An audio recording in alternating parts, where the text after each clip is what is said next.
নমস্কার বন্ধুরা, তোমরা সবাই কেমন আছো? আশা করছি তোমরা সবাই খুব ভালো আছো। আর আমি ভালো আছি, তবে জীবনে অনেক কিছু ছন্দপতন ঘটে গেছে ইতিমধ্যেই।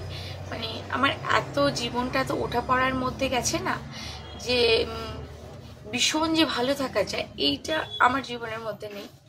তো আমি এটা বলবো না, তবে সব কিছু মিলিয়ে একাকিত্ব অনেক সুন্দর, আর একাকিত্ব নিয়ে আমি অনেক ভালো আছি।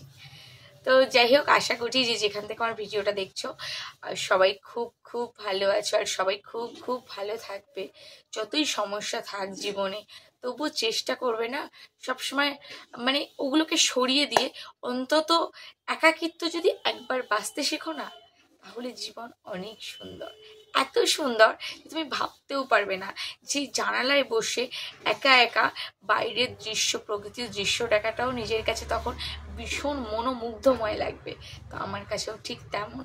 আমি একটা সময় খুব ভালো, মোটামুটি মনে আছে যে সবার সাথেই মিশতাম, কিন্তু এখন মিশি না। এখন এই চার দেওয়াল আমার দেখছো না, এটা তুমি বন্দি। বন্দি বলতে কি, আমার বাইরের লোকজন শত্রু, মানে এদের সাথে যত কথা বলবে না তত শত্রুতা তোমার বাড়বে। এটা আমি বুঝেছি আমার মা মারা যাবার পরে। তো আজকের টপিকটা কি তোমরা এতক্ষণে আশা করছি দেখে ফেলেছো, আর সেই টপিকের ওপরেই আমি আজকে ভিডিও করব। তার আগে অনেকগুলো কথা বকবকানি হয়ে গেল, তো যাই হোক, তার জন্য অবশ্যই সরি বলছি। যেমন কি এমন ঘটনা ঘটেছিল যে আজ মায়ের সংসার পুরো আমার দখলে। তো এটা মায়েরই সংসার, এটা মায়েরই এলাকা, মানে এখানেই মা বিয়ে করে এসেছিল। তো আমার কপালে বলো, আমার অত সুখ জোটেনি যে আমি বিয়ে করে ভালো একটা সংসারে উঠেছি, এমন কপাল বলতেই পারবো না। কিন্তু আমার মায়েরও ছিল না, কিন্তু তবুও আমার মা মানে মানিয়ে নিতে নিতে নিজেই একসময় নিজেকে সরিয়ে নিয়েছে। মানে এত যন্ত্রণা ছিল না যে সরিয়ে নিয়েছে। আমি এই মার মতো না, মানিয়ে নেওয়া অভ্যাসটা আমি নিতেই পারবো না। সে যে যাই আমাকে বলুক আর যত নিন্দাই করুক, কারণ নিতে পারবো না এই কারণে আমি আমার মায়ের মৃত্যু নিজের চোখের সামনে দেখেছি, আর প্রতিদিন কি পরিমাণে যন্ত্রণা পেত সেটাও আমি নিজের চোখের সামনে দেখেছি। তাই আমাকে যদি কেউ বলে না তুই একটু সংসারে মানিয়ে নে, আমার এই কথাটা যে বলে আমি তার সাথে মোটামুটি সম্পর্ক রাখি না। কারণ আমার মা জীবন যে কাছ থেকে দেখেছে, আর আমি তার পেটের সন্তান হয়ে এত কাছ থেকে দেখেছি যে আমি মানিয়ে নেব, তারপরে একদিন আমিও সরে যাব আমার বাচ্চাকে অনাথ করে। এইটা আমি মোটামুটি করবো না, কোনোদিনও করবো না। তো মা অ্যাটলিস্ট মায়ের সংসার এখন আমার দখলে, মানে দখল বলবো না, এটা খুবই মানে অপ্রত্যাশিত ছিল। আমি এটা কখনোই চাইনি যে, হ্যাঁ আমার কপালে হয়তো সুখ নেই, আমি মায়ের কাছে থাকতাম, সেটা অনেক একটা মানে বলতে পারো আশ্রয়ের জায়গা। কিন্তু এখন আমি টোটালি একা। একা বলতে কি, আমি কাঁদলেও আমার মা কখনোই উপর থেকে নেমে আসবে না, আর চোখের জলও মোছাতে আসবে না। তো একরকম একা একাই সমস্তটাই ওভারকাম করতে হয়েছে, আর করতে হবে বাকি আমার মৃত্যুর আগে পর্যন্ত, আমি এটাই জানি। তো এটা মেনে নিয়েই চলি, কিন্তু তাই বলে আমি সংসারে মোটামুটি স্যাক্রিফাইস করতে রাজি না। মানে এমনভাবে যন্ত্রণা নিয়ে, কেউ তুমি আমাকে ভালোবাসছো, আমি তোমাকে ভালোবাসা দেবো, তুমি আমাকে ভালোবাসছো না মানে আমি নিন্দায় পুরো রাজ্য ছাপিয়ে দিয়েছো আর তোমার সাথে আমি সংসার করবো, এটা হতে পারে না। তো এরকমটাই তো দখল করে নিলাম মায়ের।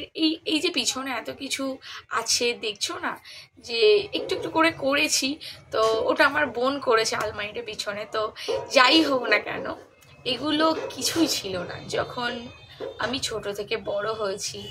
মা যতদিন বেঁচে ছিলেন কিছুই ছিল না। মানে এবার হয়তো কেউ বলবে যে তাহলে কি তোমার মা কিছু করতে পারেনি? একদমই নয়। মা যা করে রেখে গেছে সেটা আমাদের জীবনে মানে কম কম হয়ে যাবে, অনেক বেশি করে রেখে গেছে। আর আমরা মানে সে যে যন্ত্রণা ভোগ করেছে, ভোগ করে আমাদেরকে কতটা বড় করেছে আমরা তো কোনোদিনও বুঝিনি সেই যন্ত্রণাগুলো। যে আমার মায়ের এত যন্ত্রণা, সংসার জীবনটা এত নরক, এগুলো আমরা কখনোই ফিল করিনি, কারণ আমরা তখন উঠতি বয়স, ছোট থেকে বড় হচ্ছে, আমাদের কাছে সবসময় এটা মনে হতো যে আমাদের পড়াশুনো, মা তো কষ্ট করছে, হ্যাঁ মায়ের একদিন চোখের জল আমাদেরকে মোছাতে হবে, কিন্তু আমাদেরকে বলি, আমার পরে আরও দুটো বোন আছে, তো একটা বোনের বিয়ে হয়ে গেছে আর একটা বোন এখনও আমার কাছে থাকে, কারণ মা যখন মারা যায় তখন সে প্রায় 10 বছরের, তো সেই হিসেবে আমি সেখান থেকেই তাকে নিজের কাছে বড় করেছি। আমার বিয়ে হয়েছে মাত্র এই 3 বছর, তো আমি এর আগে বিয়ে করিনি ব্যক্তিগত, মানে আমার ইচ্ছাই ছিল না, আমি আরও কয়েক বছর থাকার ইচ্ছে ছিল, কিন্তু বলে না প্রতিবেশী বলে একটা ঘটনা আছে, আর আমার মাথায় তো তেল ছিল না, পিছনে কেউ নেই, আর মানে বাবার তো প্রচুর আশ্রয়স্থল ছিল না, বাবা কেমন ছিল সেই ইতিহাস অন্য একদিন বলবো। তো সেই হিসাবে সবাই মিলে মোটামুটি মানে একটুখানি বাইরে গেলে লোকে একটা খারাপ কথা বলতো, বা কিছু ব্যাপার, মানে আমরা দোকানে কিছু জিনিস কিনে নিয়ে আসলে, কোনো একটা নতুন জামা কিনলাম, তো সেটা নিয়েও লোকে বলতো এই কোত্থেকে নিয়ে এসছে, এরকম একটা ব্যাপার, ওদের টাকা কোত্থেকে এলো, এরকম কিছু।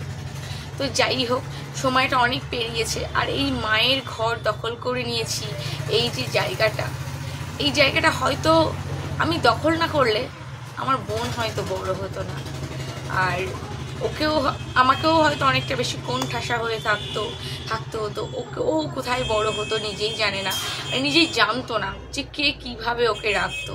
তো একরকম আমি ওর মাথায় আশ্রয়স্থলটা দিয়েছিলাম, চেষ্টা করেছিলাম যে যতদিন না ও বড় না হচ্ছে, ওকে না কোনো পাত্রস্থ না করছি, ততক্ষণ পর্যন্ত ওকে ছেড়ে যাব না।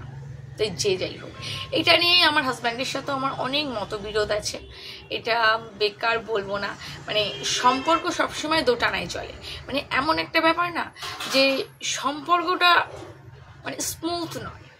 এবার কথা হলো, একটা ছেলে আমার বাবা মাকে দেখবে না, আমার বাবা মা আমাকে ছোটবেলা থেকে বড় করেছে, তোমার বাবা মা তোমাকে ছোটবেলা থেকে বড় করেছে, তোমার বাবা মা আমাকে ছোটবেলা থেকে বড় করেনি, আর আমি তোমাকে সব বলেই কিন্তু বিয়ে করেছি, কারণ তুমি দেখে শুনেই কিন্তু আমাকে নিয়েছো, যে আমার মা আমাকে বড় করেছে এবং আমার বোনকে রেখে গেছে, তার প্রতি আমার একটা যথাযথ দায়িত্ব আছে, সেখানে তোমার মা কুটকাচালি করবে, পাচাপাচি করবে, আর তারপরে তোমার মাকে আমি স্বচ্ছন্দে বড় মন করে দেখবো, এত বড় মন আমার নয়, তাতে যে যাই বলে বলুক, ঠিক আছে, তোমার মাম্মাকে তুমি দেখো আলাদা বিষয়, কিন্তু তোমার মাম্মা আমাকে নিন্দা করবে, উল্টে তুমি আমাকেই বলবে তোমার মা ঠিক বলেছে আমার নামে যেটা বলেছে, মানে তারপরে তো বলবো যে মানে তুমি আমার সাথে সম্পর্ক হলে তোমার বাম্মার সাথে সম্পর্ক রাখবে না, এটা তো স্বাভাবিক কথা, বেরোবে তখন মুখ থেকে, কিন্তু এইটা তোমার কাছে শুধু তখন অন্য রাখবে। যাই হোক, সে বিষয়ে আলাদা বিষয়। তো এই হলো হিস্ট্রি। তো আমি আমার মায়ের ঘর আস্তে আস্তে সুন্দর করে সাজিয়ে নিয়েছি, আমার বোন আর আমি মিলে, দুজন মিলেই সাজিয়েছি। একরকম মেজো বোনের এখানে কোনো রকমে নেই, ওর শ্বশুর বাড়িতেই সাজিয়েছে, কারণ ওর হাজব্যান্ড ওর জন্য আলাদা ভাবেই সমস্ত ব্যবস্থা করেছে, তো মা নেই বলে ও কিছুটা হলেও আর কি আগলেছে। তো সেহেতু এবার সবার মনে একটা সুপ্ত কষ্ট থাকে, বুঝেছ, এবার আমরা তো বাইরে থেকে দেখি আমার বোন সুখী এবং সে ভালো আছে, সেপারেটেড বা সব কিছু, বাকিটা তো বলতে পারবো না, এটাই আমরা দিয়ে করি, কিন্তু ভিতরের থেকেও যে প্রচুর পরিমাণে হ্যাঁ একটা দুঃখ সমস্যা থাকতে পারে, আর মনোমালিন্য সবসময় হয় না, কারণ আমরা দুইজন মানে দুটো স্বামী স্ত্রী যখন হয় না, দুইজন দুদিকের মানুষ হয়, কেউ একদম খারাপ হয়, কেউ একটু খারাপ হয়, যেটা মানিয়ে নেওয়া যায়, তো এটাও হয়তো সেরকম।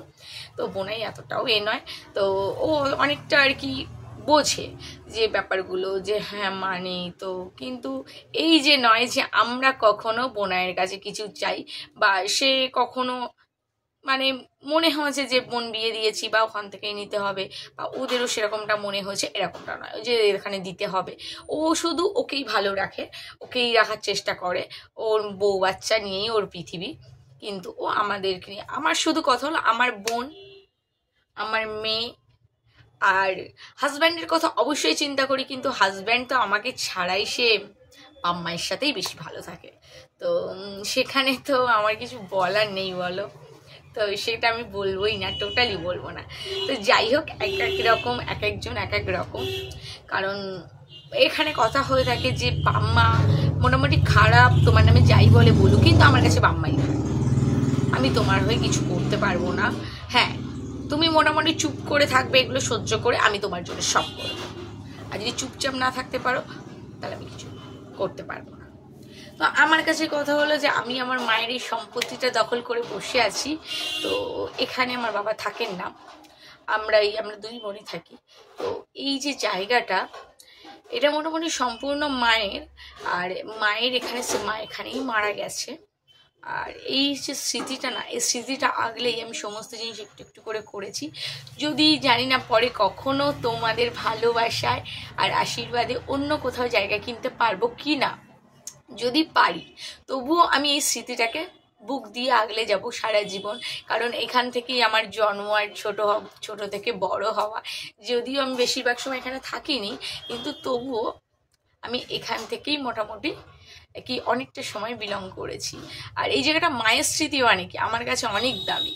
কারণ আমার জীবনে বাবার জায়গাটা অনেক বেশি কম ছিল, কিন্তু মায়ের জায়গাটা অনেক বেশি।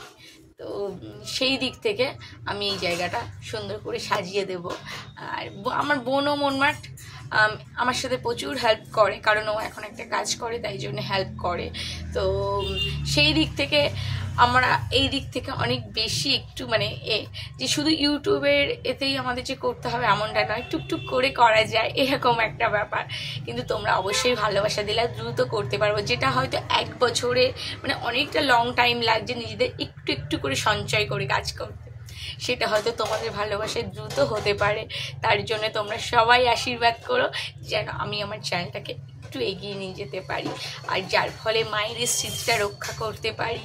মেয়ে হয়ে অন্তত, ছেলে হয়ে জন্মায়নি, এটা মায়ের অনেক বড় একটা মনোকষ্ট যে একটা ছেলে হতে পারলাম না। যে কি বলবো, যে ছেলে হলে হয়তো এতটা মানে সমস্যা হতো না। ছেলে বউ নিয়ে আসতো, এখানে বউর উপরে জুলুমদারি করতো, বউকে বলতো তুই এখানেই থাকবি।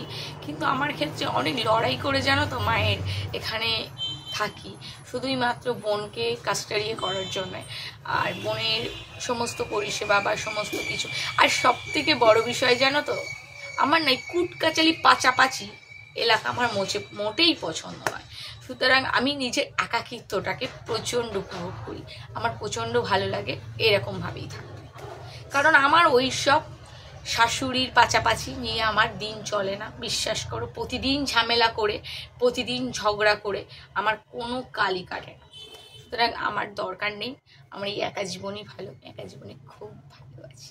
তো ভিডিওটা অনেক লং হয়ে গেল, অনেকটা নিজের ব্যক্তিগত জীবনের গল্প তোমাদের সাথে শেয়ার করলাম। আশা করছি তোমাদের ভালো লাগবে।